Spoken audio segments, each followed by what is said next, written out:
Tara guys, subukan naman natin ngayon ang 1,000 challenge grocery. After nga namin doon sa Eco Park ay dito na kaagad kami dumiretso sa grocery. First time ko nga lang gagawin itong 1,000 challenge na ito. Tingnan natin kung ano-ano nga ba ang mabibili ko dito sa 1,000 pesos ko.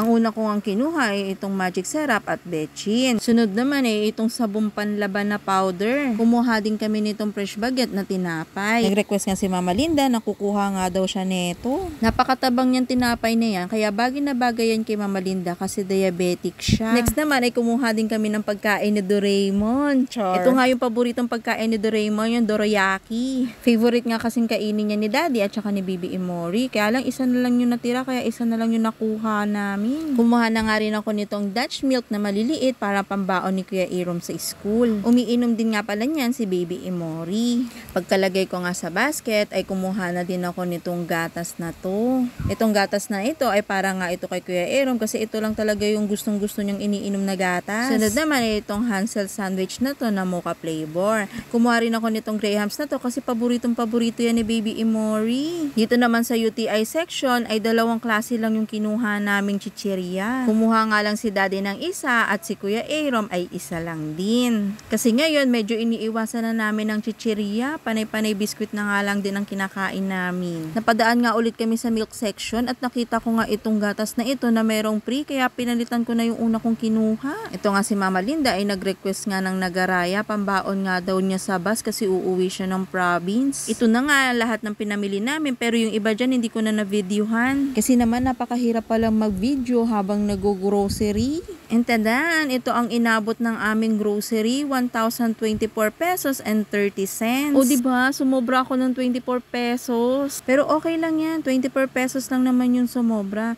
Nakakahiya kasi dun sa cashier kung magka-cancel pa ako ng worth 24 pesos dun sa mga pinamili ko. After nga namin magbayad sa cashier ay nagmerienda lang kami dito sa food court. Paano naman kasi mga nagutom na rin kami kakalakad namin doon sa Eco Park. Buti na nga lang talaga ay mayroong food court dito sa grocery na to.